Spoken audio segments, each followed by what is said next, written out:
fundamentally everything had to serve the banks. And worst of all, they took off the few restrictions they were on the banks. First the Tories, then the Labour Party finished it off. They took off all the restrictions off, which is quite simply like saying, here's the hen coop, there's the hens, Mr. Fox, in you go.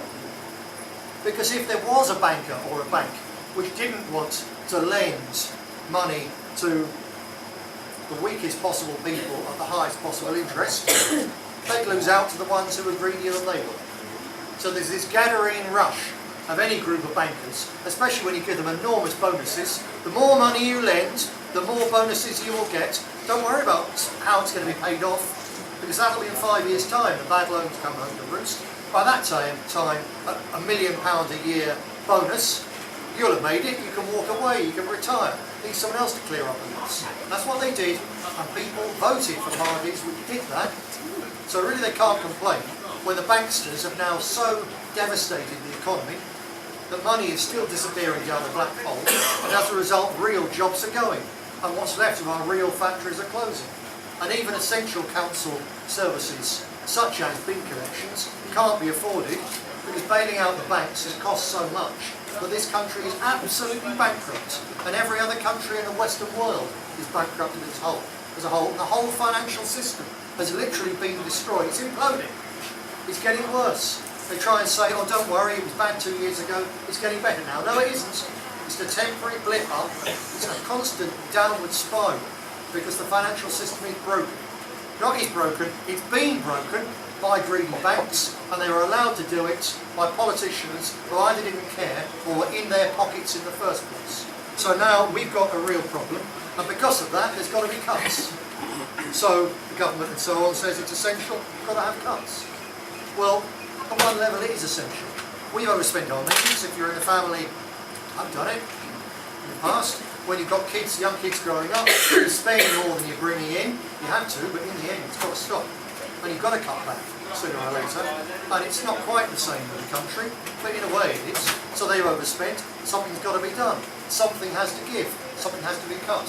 And they're going to be cutting schools, the health service, defence, the bin collections, everything from top to bottom. Anything the country really needs, pretty much fair game. They're going to be cut. And it's going to hurt people. What's our answer? Well yeah, there should be cuts. There have to be cuts. But why on earth are they cutting hospital treatment for cancer victims? And they could be cutting the 4 billion, not million, the £4 billion a year it costs for Britain to be ruled by unelected foreigners in Brussels. Yeah.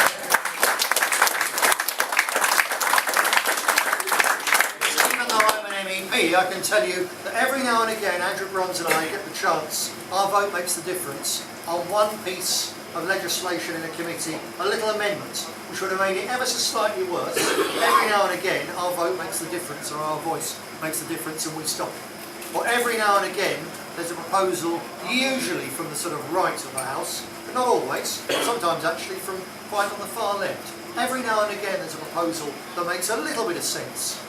Tiny little proposal, and every now and again it's on a knife edge, and our vote makes the difference, so we get slightly better legislation.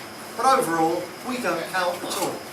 We're not allowed to propose the legislation, it comes from the Commission. No one elects the Commission.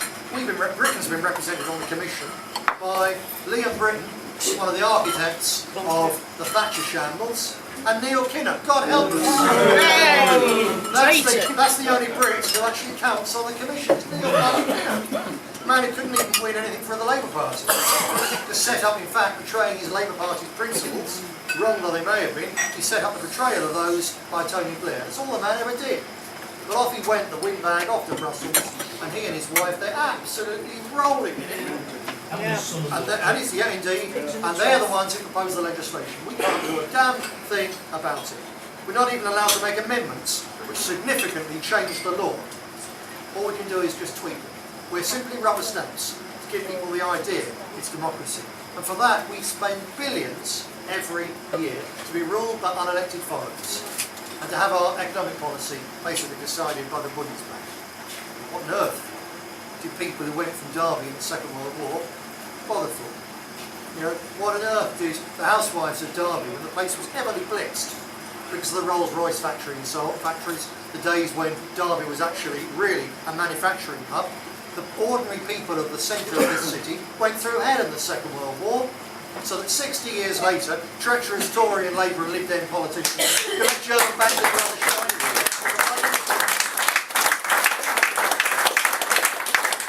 What on earth are they cutting bin collections for, leading in the summer to infestation of rats and flies and disease and crazed dogs running around the place, endangering people's kids and so on, just making the place sordid and seedy and third world, and not like our England is supposed to be, not like it used to be. What the hell are they cutting back on bin men collecting bin bags for when they're spending £18 billion a year preparing Britain for a global warming crisis, which is a fantasy in the first place? Yeah.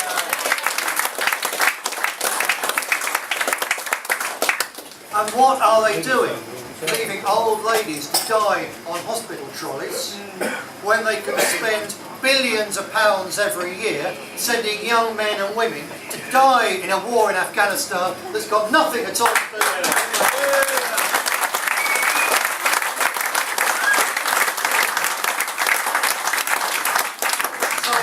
Solutions to the cuts problem, and that's to cut the whole of the bureaucratic nanny state, to cut all the translation services for foreigners. If they want to come into this country, if we want to let them in, they can damn well learn our language or go home again.